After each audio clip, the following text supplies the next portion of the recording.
Hello, this is Diagnosis Bona Corazza Bona, and today we will talk about abnormal uterine bleeding. And at first, let's start talking about some definitions.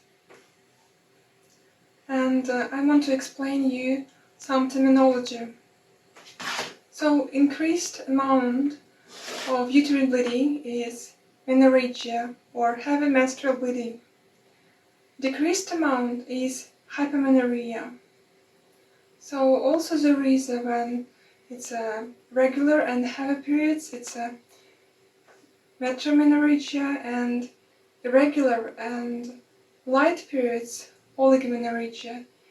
If there is absence of periods, it's a amenorrhagia. And also there is a primary and secondary menorrhagia. Primary amenorrhagia is defined a lack of menses by age 16, and secondary amenorrhagia is defined as cessation of menstrual cycles after menarche. And also there is dysmenorrhagia.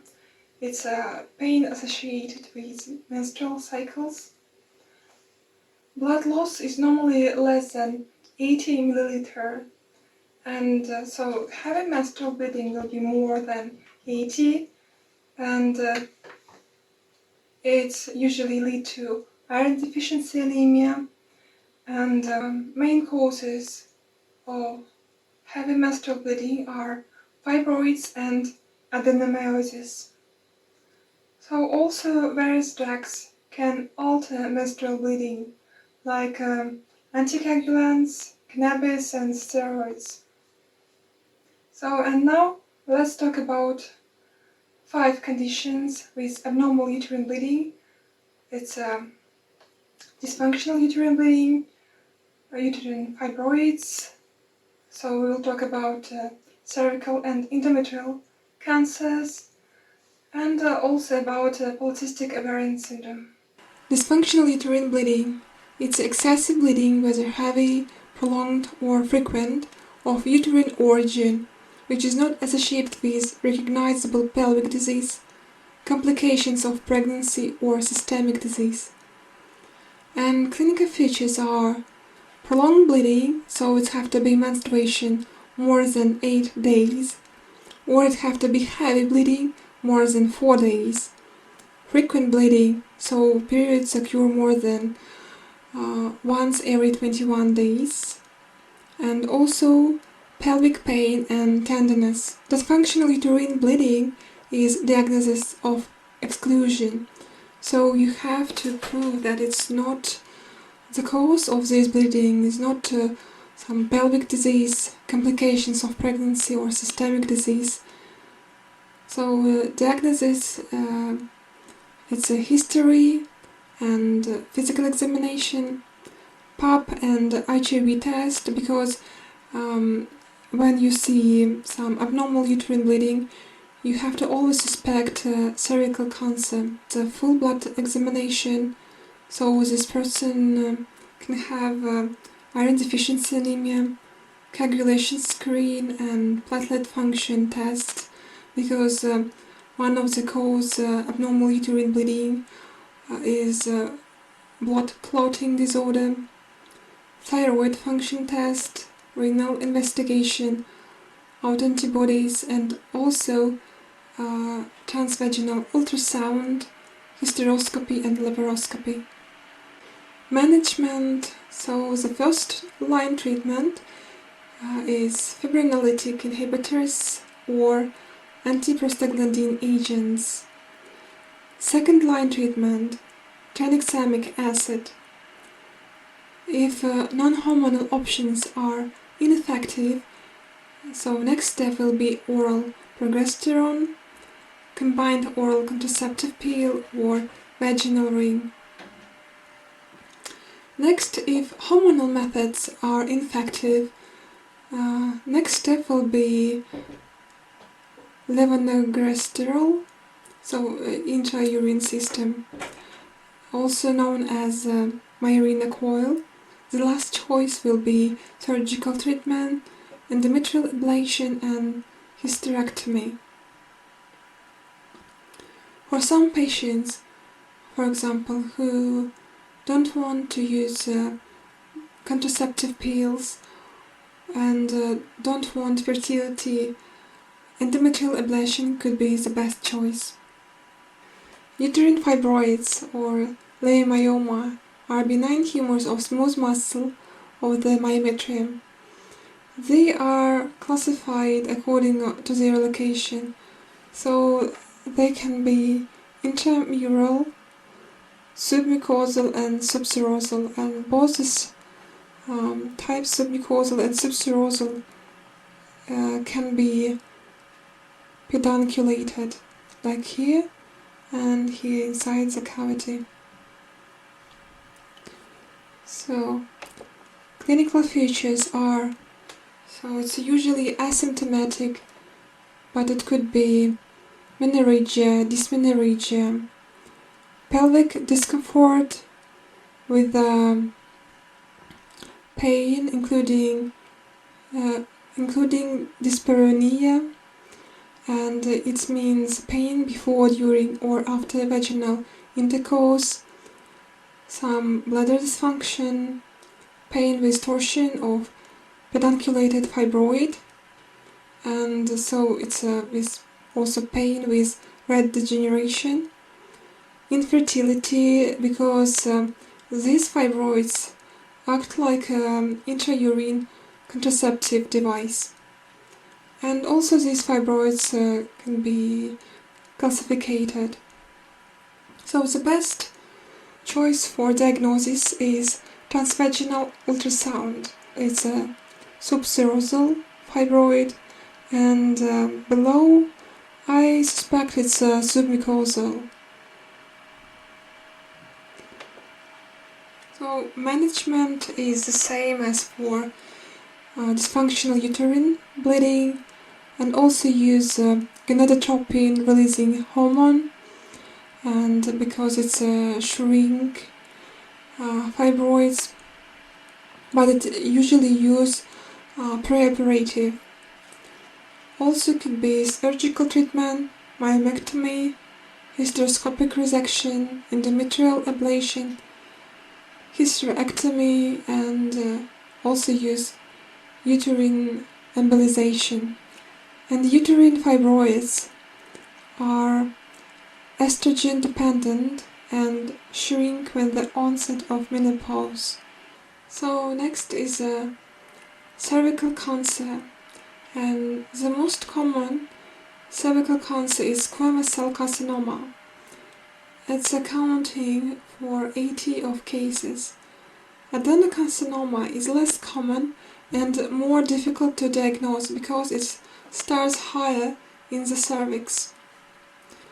So when the risk factors are HIV, smoking, use of combined oral contraceptive more than 5 years. However, taking oral contraceptive pills decrease the incidence of ovarian, colorectal, and endometrial cancer. So next is immunosuppression and exposure to diethyl stilbestrol in utero. Clinical features are irregular vaginal bleeding, especially postcoital or intermenstrual bleeding, also postmenopausal bleeding, vaginal discharge, and diagnosis. So there is screening for cervical cancer. It's a core test, HPV and pap smear test. And below this video, in description, you can read how often have to do women this screening test. Colonoscopy, biopsy, colonization of cervix, and proctostigmoidoscopy, chest x-ray to find metastasis. Management, of course, it's immunization to prevent appearing the cervical cancer, surgical removal, hysterectomy, lymphadenectomy, and radiation and chemo. All these measures depends on the stage of the cervical cancer. Next is endometrial cancer. So when risk factors are obesity, so it's a weight more than 90 kilo, age more than 45, nulliparity, late menopause, and also early menarche, diabetes mellitus, polycystic ovarian syndrome, drugs like unopposed estrogen and tamoxifen, also family history, breast, ovarian, endometrial or colon cancer. Clinical features are abnormal bleeding, especially postmenopausal bleeding. The first step in the investigation of possible endometrial cancer is to perform a transvaginal ultrasound scan to measure the endometrial thickness. If the endometrial lining is thickened, then have to be hysteroscopy with endometrial biopsy have to be performed. And management is total laparoscopic hysterectomy with bilateral salpingo-oophorectomy, pelvic and para-aortic lymphadenectomy with or without radiotherapy and chemo. Polycystic ovarian syndrome or Stein-Leventhal syndrome. It's a condition that causes irregular menstrual periods because monthly ovulation is not occurring and level of androgens are elevated. So this condition occurs in approximately 5 to 10% of women, and so as you see, clinical features are different, and it's some ovarian dysfunction. It will be subfibrility, oligomenorrhea or anovulation. Also androgen excess, acne, hirsudism and male pattern balding. Metabolic features, it's hypertonical obesity, impaired glucose tolerance, dyslipidemia and diabetes. And also psychological symptoms like anxiety, depression, eating disorders. To diagnose it, the Rotterdam criteria, so it have to be more than 2 of the following criteria. It's a history of oligo or anovulation, hyperandrogenism, so some clinical features like hirsudism or less commonly male pattern alopecia, or biochemical raised FAI or free testosterone, polycystic ovaries on ultrasound, and it have to be at least 10 small atrial follicles seen in each ovary. Ultrasound is not reliable in the diagnosis of polycystic ovaries in adolescent and young women, because up to 70% of young women may have polycystic ovaries on ultrasound. Management is lifestyle modification, screening and treat, if necessary, impaired glucose intolerance, diabetes mellitus, hyperlipidemia, hypertension. It could be ovulation induction, clomiphene, letrozole, gonadotropins, laparoscopic ovarian surgery, drilling, and also assisted reproductive technology. Polycystic ovarian syndrome is a metabolic condition, and it's a risk factor for cerebrovascular disease, non-insulin dependent diabetes, and endometrial hyperplasia. Although polycystic ovarian syndrome is not completely reversible, there are a number of treatments that can reduce or minimize bothersome symptoms. Most women with polycystic ovarian syndrome are able to lead a normal life without significant complications. So that's all. Thank you very much for watching. I hope this video was useful for you, and you found out something new about these conditions. So see you next time. Bye bye.